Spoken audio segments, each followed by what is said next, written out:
Good morning, Kitchen Witches. Today is Thursday, June 18th, and this is your tarot and menu inspiration for the day. I'm Chef Lisa, editor-in-chief of A Chef's Grimoire magazine, and we're going to pull one card that's going to be not only the inspiration for the day, what to look out for, but also what meals we'll plan for the day. I'm going to shuffle and pick one card. What is our card of the day for Thursday, June 18th?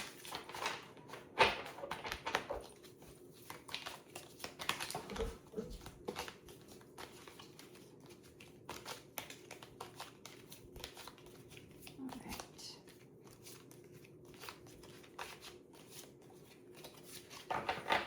Here we go.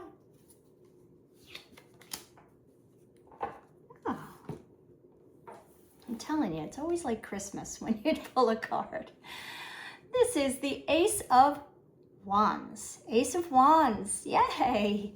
I love aces. Okay, so for our new tarot readers, we have the minor arcana, we have the major arcana, right? By now you should know the difference, right? There's major difference between the two.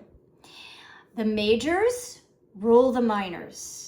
So kind of like astrology, where there's a ruling planet for every house in the astrological wheel. Same thing applies with tarot. So aces are numbered 1.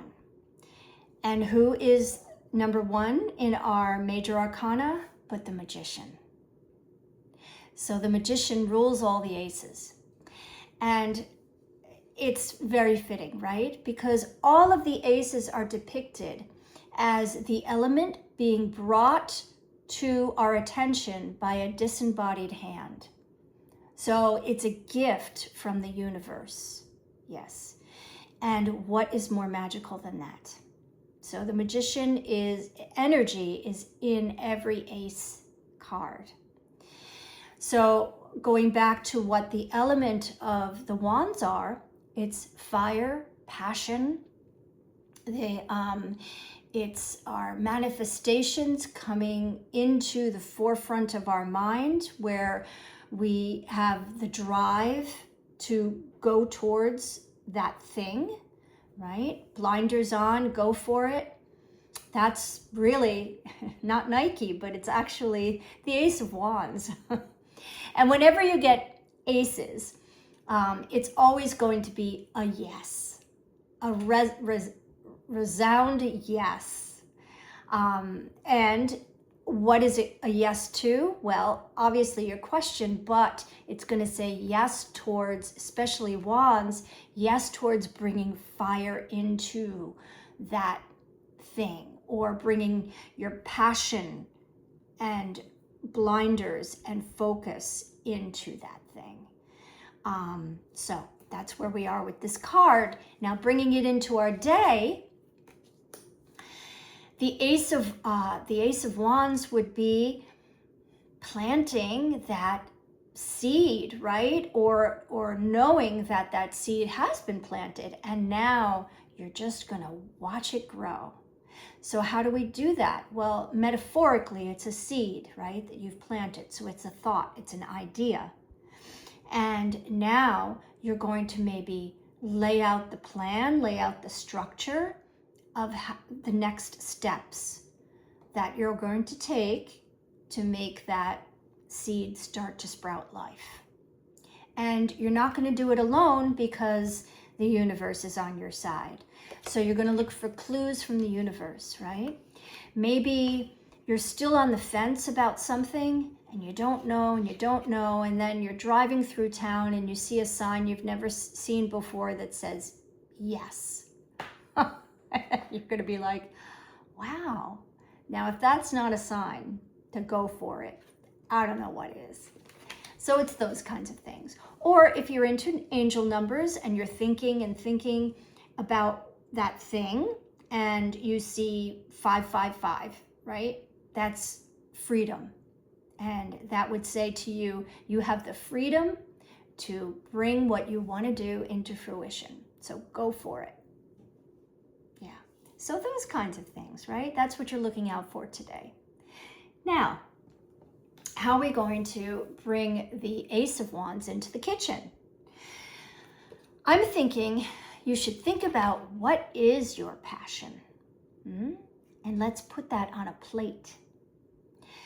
So, the first thing that comes to mind is, of course, passion fruit. Yeah? And it's available now. It's in, I think it's in season, right? Passion fruit.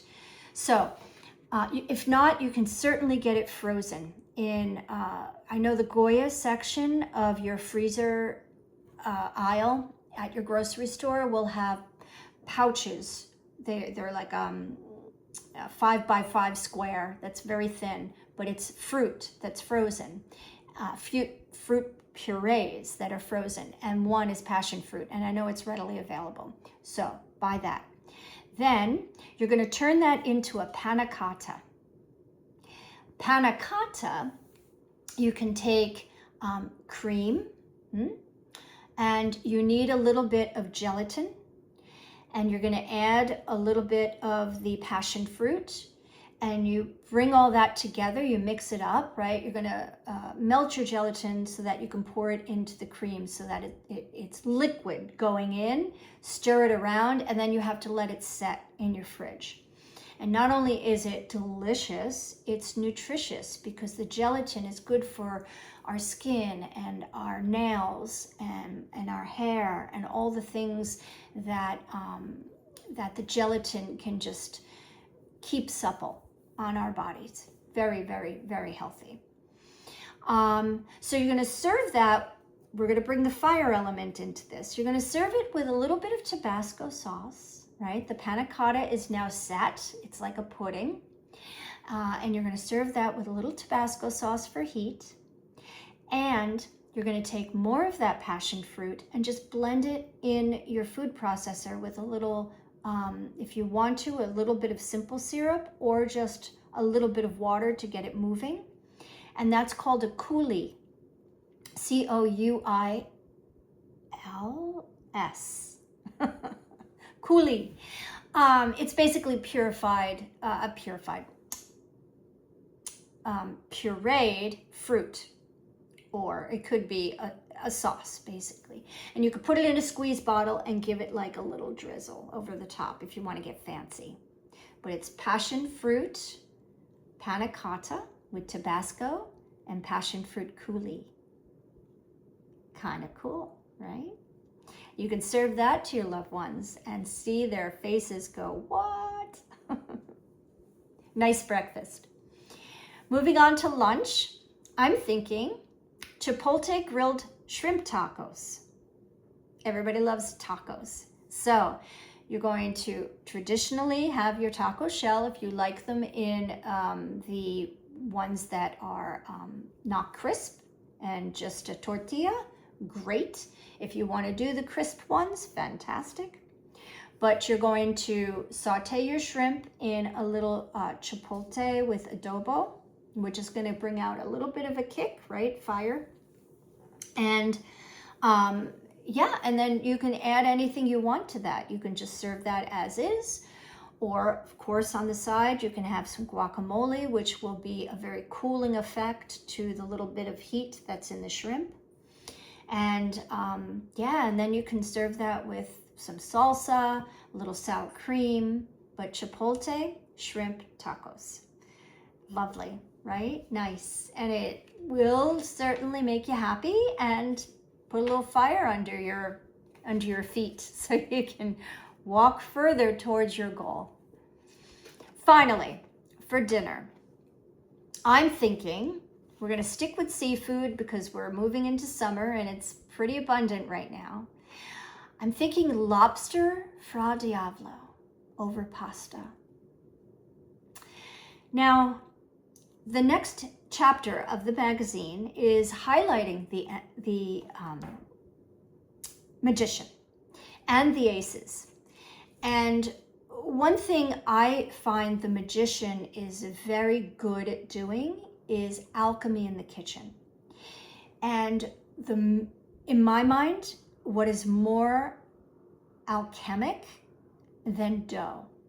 So if you have time, you're going to make an egg pasta dough from scratch and then roll it out either on a crank or your KitchenAid attachment or by hand.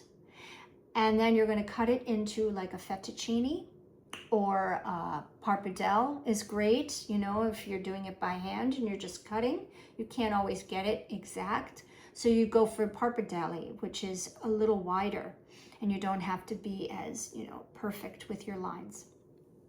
So that's your pasta, and then you know, cook it like pasta. It's going to take less time than a boxed, but it's fresh pasta is amazing. And you can look up any egg pasta online for a recipe. Very, very easy, guys, to do. It really is. It's just a little time consuming. So if that's not your jam today, then go ahead and buy a box of pasta. Fine. And go ahead and use your 9 minutes in the pot.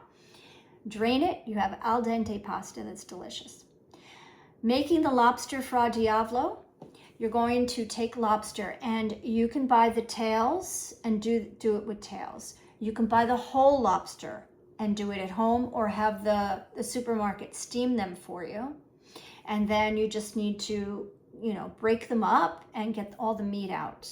And if you want to serve the tails as is without taking them out of the shell, it's a pretty presentation in the dish.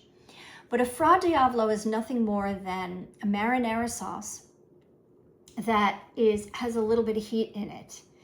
Now, if you wanted to bring it more flavorful when you're frying up your onions and your garlic, you can throw in some capers, you could throw in some anchovies. Now we're borderlining a puttanesca, but you're going to add the hot pepper flakes, and that's going to bring it into that fra diavolo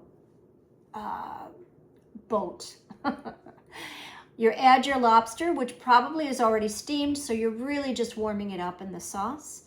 And if you want to, you can add other shellfish. You can add some mussels or clams. You could throw in some squid, you know, whatever you want to do, and make it like a beautiful fruit de mer in the fra diavolo sauce. And serve that over your pasta. Delicious. And we've gotten our passion, right? If you love seafood, that is a go-to dish, right? Fire up the passions tonight. Serve that with a glass of Chianti. Very nice. Okay, that's the inspiration for the day from our Ace of Wands. So put some fire under your tuchus. Nourish yourself. Nourish all those you love with your kitchen magic. I'll see you tomorrow.